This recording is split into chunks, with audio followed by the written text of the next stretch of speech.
I do praise God for this blessed time the Lord has given us.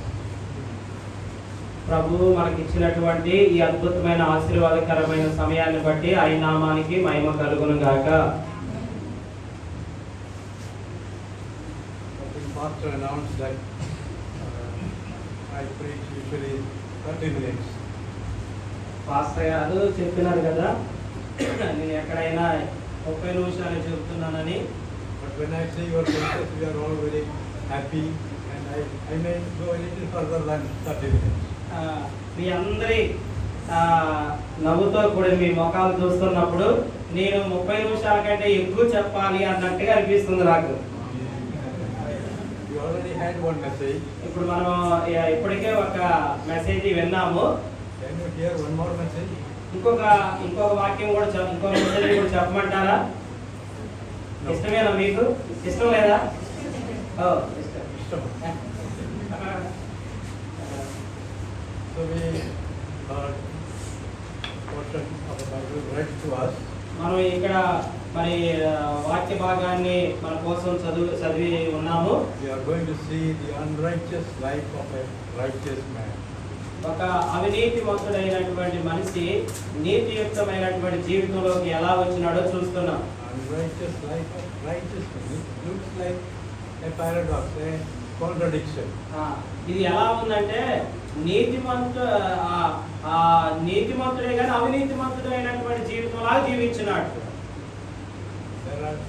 Actually, that is what we saw in this passage. ఈ మనం చదువుకున్నటువంటి భాగంలో ఆ విషయాన్ని చూసినాము. There are two aspects of righteousness.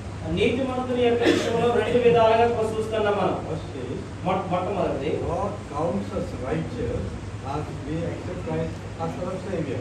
మనం యేసు ప్రభువుని ఎప్పుడైతే మన సొంత రక్షకుడిగా దేవుడిగా అంగీకరిస్తామో అప్పుడు మనం నీతిమంతునిగా చేర్చబడతాం. God puts upon us His own righteousness. ఆ సమయంలో దేవుడు తన యొక్క సొంత నీతిని మనకిస్తాడు. Thus we are righteous. అప్పుడు మనం నీతిమంతులం అవుతాం. Can you go to say one word from Romans chapter 5? రోమీయులకు రాసిన పత్రిక 5వ అధ్యాయం ఒక మాట చదివించడం మంచిది అనుకుంటున్నాను. 19వ వచనం ఇలా చదివిస్తుంది. As by one man's disobedience many were made sinners, so also by one man's obedience many will be made righteous. ఒక వ్యక్తి లోబడినటువంటి కారణం చేత అందరూ కూడా మరి పాపులైనారు. అదే విధంగా ఒక వ్యక్తి లోబడినటువంటి కారణం చేత అందరూ నీతిమంతులుగా చేర్చబడ్డారు. When we accept Christ as our Savior, దాని అర్థం ఏంటంటే మన యేసుక్రీస్తు ప్రభువుని ఎప్పుడైతే మన సొంత రక్షకుడిగా అంగీకరిస్తామో our sins are washed away, మన యొక్క పాపములు కడిగివేయబడ్డాయి, we become righteous people. మనము నీతిమంతులుగా చేర్చబడ్డాము. We are righteous through, if God looks at us through Christ. దేవుడు మనల్ని చూసినప్పుడు క్రీస్తులో మనల్ని చూస్తున్నాడు. Christ's righteousness is upon us from that time. క్రీస్తు యొక్క నీతి అనేటటువంటి మన మీద ఉన్నది. But what is righteous life? అసలు నీతియుక్తమైనటువంటి జీవితం అంటే ఏంటండి? That is right life. అంటే సరైనటువంటి జీవితం. Life as God directs. దేవుడు ఎలా నడిపిస్తాడో ఆ జీవించే జీవితమే నీతియుక్తమైన జీవితం. Life as God desires. అంటే దేవుడు కోరుకునేటటువంటి విధంగా జీవించడమే నీతియుక్తమైన జీవితం. The Bible also several people are said to be righteous people like Zechariah, Elizabeth and so on. మనము దేవుడి యొక్క వాక్యంలో జకర్యాని, ఎలిజబెత్ని వాళ్ళు నీతిమంతులు అని మనం చదువుతున్నాం. So we have to be righteous in both ways. మనము రెండు వైపులు కూడా నీతిమంతులుగా ఉండాలి.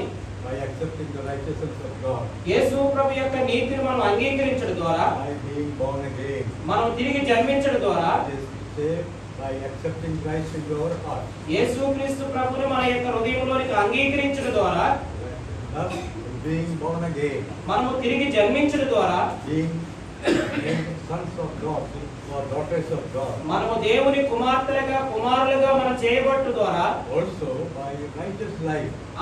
అదే విధంగా మనం మరి నీతియుక్తమైనటువంటి జీవితాన్ని జీవించడం ద్వారా. Here we read about Lot. మనం ఇక్కడ లోతు గురించి చదువుకున్నాం. Bible says he was righteous. దేవుని యొక్క వాక్యం ఏం చెబుతుందంటే ఆయన నీతిమంతుడని. He had the privilege of being one of God's people. దేవుని యొక్క ప్రజలతో జీవించేటటువంటి జీవితం అవకాశం ఉన్నది. More than that, దానికంటే ఎక్కువ he had the special privilege of living, walking and talking with the great man Abraham. ఒక గొప్ప వ్యక్తి అయినటువంటి అబ్రహాము తోటి కలిసి నడిసి మాట్లాడి ఆయనతో ఉండేటటువంటి గొప్ప అవకాశం కూడా ఉన్నది. Of course, Abraham was the Lord's father's brother. ఆ యొక్క అబ్రహాము ఎవరంటే తన యొక్క పెదనాన్నగారు అవుతారు. Perhaps he lived a righteous life as long as he was with Abraham. అసలు అబ్రహాముతో ఉన్నంత కాలం కూడా ఆయన నీతిమంతుడిగా జీవించాల్సిన అవసరం ఉన్నది. But it was not long. కానీ ఆ ఎక్కువ కాలం మాత్రం అలా జీవించట్లేదు. A time came when they were separated. ఒక సమయం వచ్చినప్పుడు వాళ్ళు ఇడిపోవాల్సిన అవసరం వచ్చింది. And from that time, ఆ సమయం నుంచి Lot had a different life. లోతు ఒక అంటే ఒక రకమైన చెడ్డ జీవితంలోకి వెళ్ళిపోయినాడు. There are people like that. చాలా మంది అలాగనే కొంతమంది ఉంటారండి. When they are with some great men, they seem to be okay. Good people. ఎవరైనా మంచి వ్యక్తులతోటి నీతిమంతులతో ఉన్నప్పుడు వాళ్ళు కూడా నీతిమంతులుగా మంచిగా కొంతమంది ఉంటారు. Some children are like that. పిల్లలు కూడా కొంతమంది అలాగనే ఉంటారండి. When they are with parents, they look to be very okay, good children.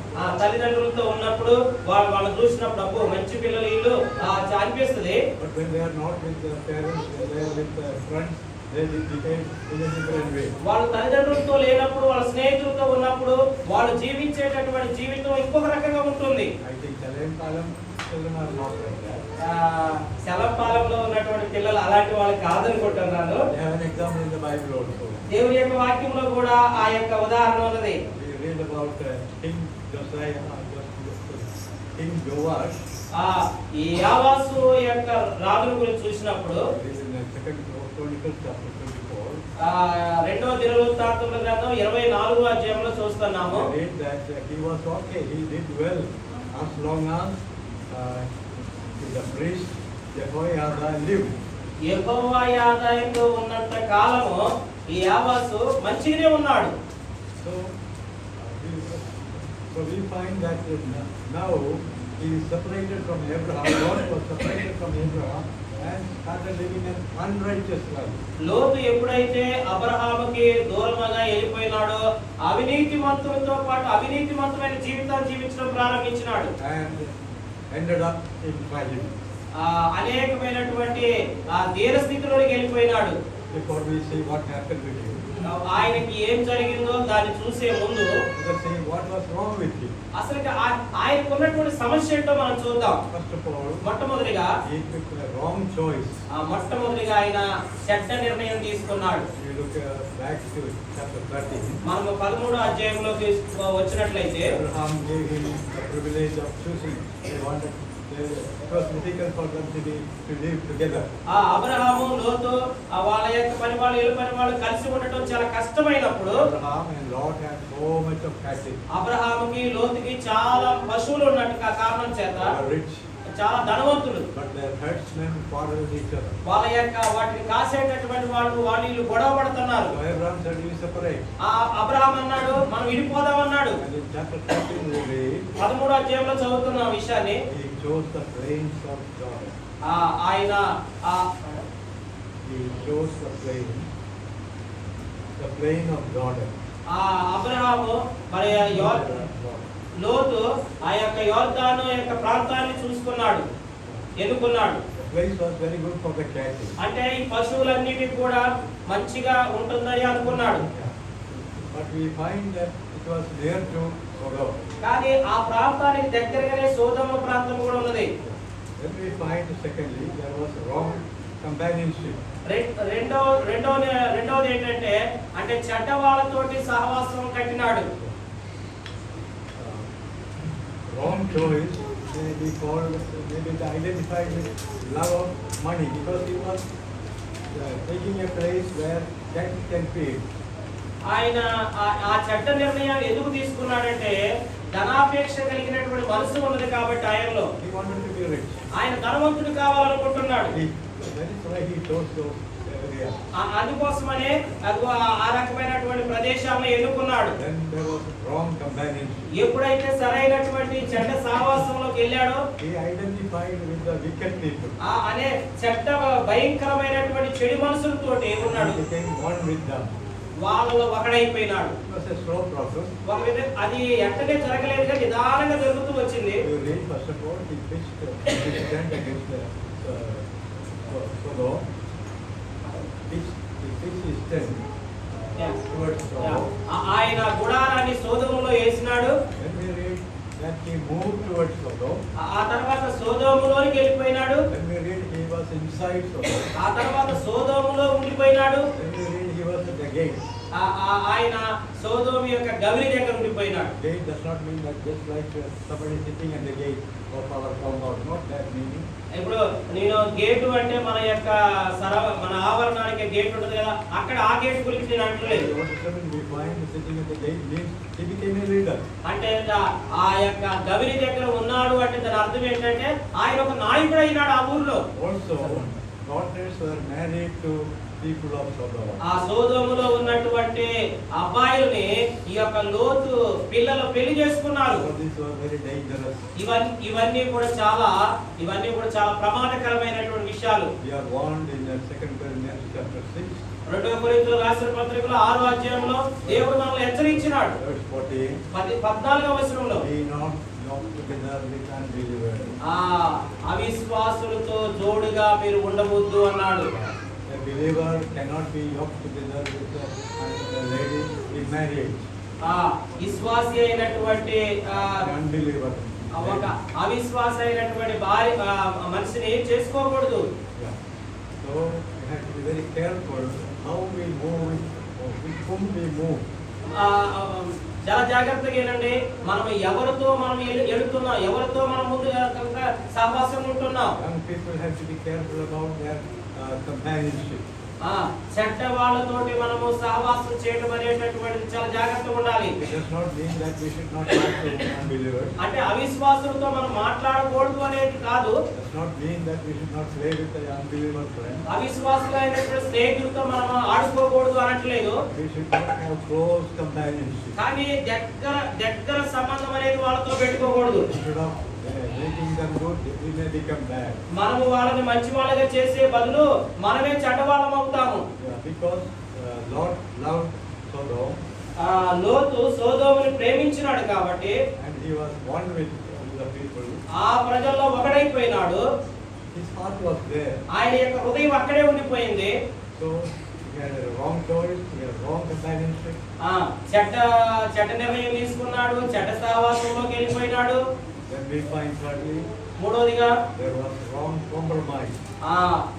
ఏం చేసినాడంటే ఆ పర్లేదు అనేటటువంటి చెడ్డ దానితో ఏకీభవించినాడు. We read the passage from chapter 19 already. మనము 19వ అధ్యాయం ఆల్రెడీ మనం చదువుకున్నాం కదా. So we have to explain again, I believe. దయచేసి దానికి మనం చదివినాం కాబట్టి ఎవరైనా అవసరం లేదు అనుకుంటున్నాను. So when the angels came, దేవదూతలు వచ్చినప్పుడు the people of Sodom, even young people, older people, all came. సోదోములో ఉన్నటువంటి ముసలోళ్ళు, యవనస్తులు, పిల్లలు లోతు ఇంటి మీదకి I వచ్చినారు. said, where are the people who came to you?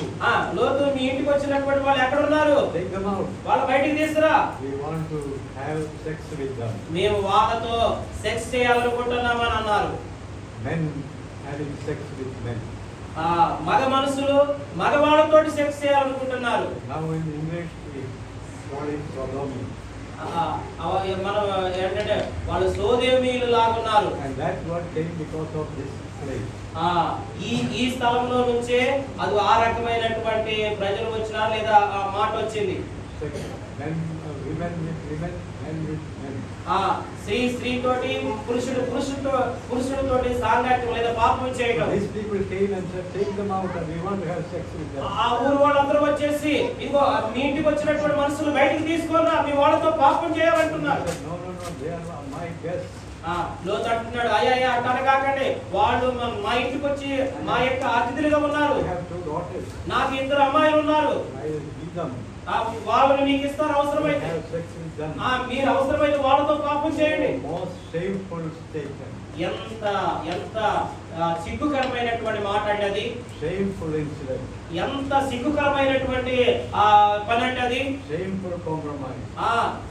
సిగ్గుకరమైనటువంటి విధంగా కలిసిపోతున్నాడు. The failure of wicked people meant more than his daughters.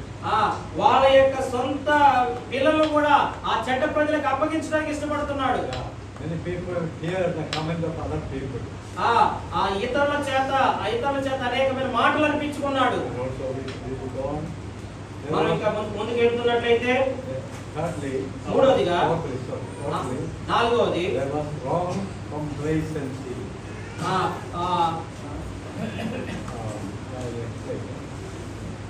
When we look into verse 16, మనం 16వ వచనం చూసినప్పుడు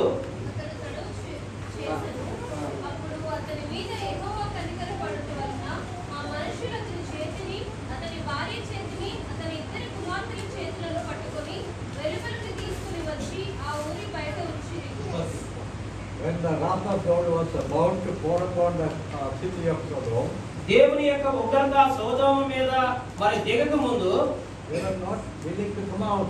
వాళ్ళు దాంట్లో నుంచి బయటికి రావడానికి వారు ఇష్టపడలేదు. They read here, they lingered. అక్కడ వాళ్ళు ఏంటంటే జాగు చేస్తున్నారు. They should have run away. వాళ్ళు అక్కడ నుంచి పారిపోవాలి. Instead of they were lingering. కానీ దానికి బదులుగా వాళ్ళు ఏం చేస్తున్నారంటే జాగు చేస్తున్నారు. The angels had to take hold of the hands of Lot and his wife and his two daughters also. దేవదూతలు లోతు భార్య చేయిని అదే విధంగా లోతు పిల్లల యొక్క చేతుల్ని పట్టుకొని and then we find the fifthly wrong habits. ఐదవదిగా మనం చూసినట్లయితే చెడ్డ ఏంటి అది అభిప్రాయం అలవాటు. Or we can say loose conduct. ఇంకొక విధంగా చెప్పాలంటే అంటే చెడిపోయినటువంటి వాళ్ళతోటి ఉండిపోవటం. Can we read verses 30 to 36? Would you read that? No. 30 to 36 we read? 30 నుంచి 36 వచనాల వరకు మనం చదువుకోలేదు కదా ఆ మాటలో. No. We find they were in the hill area. వాళ్ళు కొండ శిఖరం మీద ఉన్నారు. And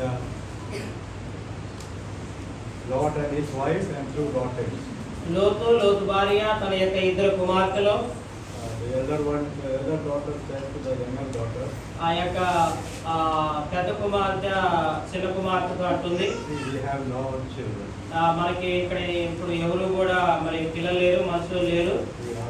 We will not have generation. మనకి అంటే మన రాబోయేటటువంటి తరం అనేది ఉండదు. So let us do one thing. మనం ఒక పని చేద్దాం. Let us make our father drunk. మన తండ్రికి మనము ద్రాక్షారసం బాగా తాగేద్దాం. The elder one said, tonight I will lie with you. I will lie down with you. ఈ రాత్రి నేను నా తండ్రితో పండుకుంటాను. And then the next day you can lie down with me. ఇంకొక రాత్రి నువ్వు తండ్రితో మరి పండుకో. Through him we can have children. ఆయన ద్వారా మనం పిల్లలకు అందాం. The great sin of Lot was not adultery. That was not a great sin. That was not a great sin. అది గొప్ప పాపం కాదు. The great sin of Lot was not adultery. ఆయన లోతు చేసినటువంటి ఆ యొక్క వ్యభిచారం అనేది పాపం కాదు కానీ బికాస్ ఎందుకంటే ఆయన యొక్క అనుమతి లేకపోకుండా ఆయన నిద్రపోతున్నప్పుడు ఏంటి ఆయన చేసినటువంటి తప్పు ఏంటి? పాపము సమస్య ఏంటంటే he must have carried the wine with him. ఆయన తనతో పాటు ఆ సారాయి లేకపోతే ఆ ద్రాక్ష రసాన్ని తెచ్చుకోవడం పెద్ద పాపం. There is no wine in that place. వాస్తవంగా చెప్పాలంటే ఆ ప్రాంతంలో ఆ సారా ద్రాక్ష రసం లేదు. So he must have brought it. కానీ ఆయన ఏం చేసినాడంటే ఆయన వస్తూ ఆ యొక్క సారాన్ని తీసుకొచ్చుకున్నాడు. Many drunkards, they cannot be without చాలా మంది తాగుబోతులు అవి లేకపోకుండా ఉండలేరు. when they fall into that bad habit, వాళ్ళు ఒకసారి ఒక చెడ్డ అలవాటులో they పడిపోయారంటే cannot live without that. దాని లేకపోకుండా వాళ్ళు ఉండలేరు. The beginning may be different. ప్రారంభంలో మంచిగానే ఉంటది, When they taste a little, ప్రారంభంలో కొద్దిగా రుచి చూస్తారు, but then they take more. ఆ తర్వాత ఎక్కువ తాగుతారు, Then they become under the bondage of drinking. ఆ తర్వాత తాగుడుకు బానిస They అయిపోతారు, become slaves of drinking. ఆ తర్వాత తాగుడికి జీతగాళ్ళు అయిపోతారు. Becomes their habit. అది ఒక పెద్ద అలవాటుగా So మారిపోయింది. that is what happened to Lot. లోతు విషయంలో కూడా అదే జరిగింది. Now we shall see, you are saying what was wrong with you. ఏంటి ఆ లోతుల్లో ఉన్నటువంటి ఆ చెడ్డ లక్షణాలు ఏంటంటే Now we are going to see what happened to him. ఆయనకి ఏం జరిగింది. In short, defeat and loss. ఆ కారణం చేత ఆయన ఓడిపోయినాడు, అవమానపరచబడ్డాడు. Previous chapter we find he was captured by the enemy. ఆ శత్రువుల చేత తీసుకొని పోబడ్డాడు. Sin brings defeat in our life. పాపము మన యొక్క జీవితాల్లో మనం ఓడిపోయేటట్టుగా చేస్తుంది. Secondly, రెండవదిగా there were losses. అనేకమైనటువంటి వాటిని పోగొట్టుకోవలసిన పరిస్థితి వచ్చింది. Sin brings loss of power, loss of influence. మనకున్నటువంటి ప్రభావాన్ని, మనకున్నటువంటి అన్నిటిని కూడా పాపం అనేటటువంటి పోగొట్టేటట్టు చేసింది. That is what happened to Lot. లోతు జీవితంలో అదే జరిగింది. He had no influence on the men of Sodom. ఆ సోదోము యొక్క మనుషుల యొక్క ప్రభావం ఆయన మీద పడ్డది. When the people came and said, bring out these men who came to you Yeah. in Egypt. ఎప్పుడైతే ఆ సోదోము యొక్క ప్రజలు వచ్చేసి ఇదిగో మీ ఇంటికి వచ్చినటువంటి వాళ్ళని బయటకు తీసుకొని రామన్నప్పుడు He said, stand back. Who are you? You are a stranger. You are behaving like a judge. వాళ్ళు వచ్చేసి అంటున్నారు, నువ్వు ఎక్కడి నుంచి వచ్చినావు, నువ్వెవరు మాకు తీర్పురమే అంటున్నారు. And when we look into verse 14, we find he had no influence on the sons-in-law also. ఒక విధంగా చెప్పాలంటే లోతు యొక్క జీవితం తన అల్లుళ్ళ మీద కూడా ఏ మాత్రం ప్రభావం చూపలేదు. He came to the sons-in-law and said, oh, God is going to destroy Sodom. లోతు తన యొక్క అల్లుడి దగ్గరికి వెళ్ళి సోదోముని దేవుడు నాశనం చేయబోతున్నాడని చెప్పినప్పుడు, So get out of this place. నువ్వు ఇక్కడ నుంచి మనం వెళ్ళిపోదామని చెప్పినప్పుడు, We read here, to his sons-in-law, he seemed to be jockeying. వాళ్ళ యొక్క అల్లుళ్ళు ఎగతాళి చేసినారు. His sons-in-law. Okay. So he had no influence on them also. కనీసం అల్లుళ్ళ మీద కూడా తన యొక్క మంచి జీవిత ప్రభావం అనేది చూపించలేకపోయినాడు. He had no influence on the daughters also. తన ఆఖరికి వచ్చేసరికి తన బిడ్డల మీద కూడా తన యొక్క మంచి జీవిత ప్రభావం అనేది పడలేదు. That is why they were trying to have very bad relationship with the father. అందుకోసమనే వాళ్ళ యొక్క చెడ్డ బుద్ధిని బట్టి ఆఖరికి తండ్రితో పాపం చేయడానికి సిద్ధపడ్డారు. Also, his wife was lost. అందుకోసమే తన భార్యను కూడా పోగొట్టుకున్నాడు. It's a tragedy that a Christian husband has no power to influence his wife. ఎంత భయంకరమైనటువంటి పరిస్థితి అండి. ఆఖరికి ఒక నీతిమంతుడైనటువంటి వ్యక్తి తన భార్యను కూడా రక్షించుకోకపోవడం. The same way it is a tragedy that Christian wife has no influence to change the life of the husband. ఒక క్రైస్తవ భార్య కనీసం తన భర్త మీద కూడా తన యొక్క జీవిత ప్రభావాన్ని చూపలేకపోతుందంటే ఎంత విచారకరము. This is not just a story, an Old Testament story. ఇది పాత నిబంధనలో ఉన్నటువంటి కథలే కాదండి. This speaks to us. ఇవి మనతో మాట్లాడుతున్నాయి. How is our life? ఎట్లా ఉంది మన జీవితం, How is our influence upon others? మన యొక్క జీవిత ప్రభావం ఇతరుల మీద ఎలా ఉంది. These are all very important. అవి చాలా ప్రాముఖ్యం మన జీవితానికి. Many more things are lost. ఇంకా చాలా పోగొట్టుకున్నాడు లోతు. You find the treasures which he collected were all lost. ఆయన ఏమైతే సంపాదించుకున్న వాటన్నిటిని పోగొట్టుకున్నాడు. Actually, Lot went to Sodom for the sake of treasure. అసలు లోతు సోదోముకి వెళ్ళిందే ఆ ధనము కోసం. But now all the Sodom was destroyed. కానీ ఇప్పుడు సోదోము మొత్తం కూడా నాశనం చేయబడింది. The whole city was also destroyed. ఆ పట్టణం అంతా కూడా కాల్చబడింది. All this because Lot was a backslider. ఇవన్నిటికి గల కారణం ఏంటంటే లోతు తప్పిపోయిన కారణం చేత. Because he lived an unrighteous life. ఎందుకంటే అవినీతికరమైన జీవితాన్ని జీవించినాడు కాబట్టి. It's a picture of a carnal Christian. ఒక విధంగా చెప్పాలంటే ఇది ఎనకబడినటువంటి క్రైస్తవ జీవితానికి గుర్తుగా ఉంది. Dear friends, worldliness loses our ప్రియమైనటువంటి స్నేహితులారా, లోకానుసారమైనటువంటి క్రైస్తవ జీవితము శక్తి లేనటువంటి క్రైస్తవ జీవితంగా ఉంటుంది. Carnality brings defeat. ఆ యొక్క వెనకబడినటువంటి జీవితం ఓడిపోయేటట్టుగా చేస్తుంది. Lose contact is a sure forerunner of spiritual defeat. మనము ఆత్మీయ జీవితంలో ముందుకు పోకోకుండా మన యొక్క ఏంటంటే ఆత్మీయ జీవితంలో బలం లేనటువంటి వారిగా జీవించినప్పుడు అలా అవుతుంది. We find there were not even 10 people, 10 righteous people in the city. ఆ యొక్క ఆ పట్టణంలో కనీసం 10 మంది నీతిమంతులు కూడా కానరాల.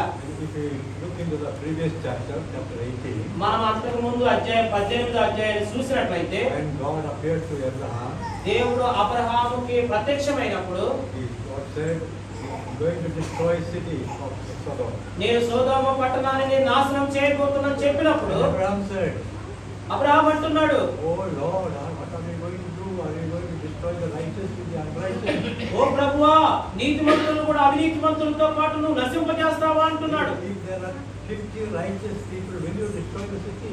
ఒకవేళ అక్కడ 50 మంది నీతిమంతులు ఉంటే ఆ పట్టణాన్ని నువ్వు నశింపజేస్తావా అని అడుగుతున్నాడు. God said, "No, there are 50 people, I will not."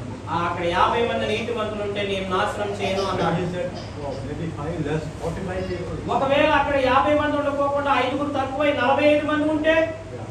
He said, "If there are 45 righteous people, I will not destroy." ఆ దేవుడు చెప్పిన 45 మంది నీతిమంతులు ఉన్నా కూడా నేను ఆ పట్టణాన్ని నాశనం చేయను అన్నాడు. And Abraham thought, అబ్రహాం మళ్ళా ఆలోచించినాడు. "Oh Lord, if there are 30 people," ఒకవేళ దేవుడు అక్కడ 30 మంది నీతిమంతులు ఉంటే God said, "No, I will not destroy." నువ్వు 30 మంది నీతిమంతులు ఉన్నా కూడా నేను నాశనం Again, Abraham said, "If there are 20 righteous people, will you destroy city?" ఒకవేళ దేవుడు మరి 20 మంది నీతిమంతులు ఉంటే ఆ పట్టణాన్ని నువ్వు నాశనం చేస్తావా? Oh, then he said, "I will ask one more time. దేవా, నేను ఇంకొక మాట అడగాలనుకుంటున్నాను. If there are 10 righteous people in the city, will you destroy the whole city?" ఒకవేళ సొదొమ పట్టణంలో 10 మంది నీతిమంతులు ఉంటే నువ్వు నాశనం చేస్తావా? So he said, "There were not even 10 people." కనీసం ఆఖరికి 10 మంది నీతిమంతులు కూడా సొదొమ పట్టణంలో లేరు. Suppose Abraham, Lot and his wife, ఉదాహరణకి లోతు యొక్క భార్య, 2 people.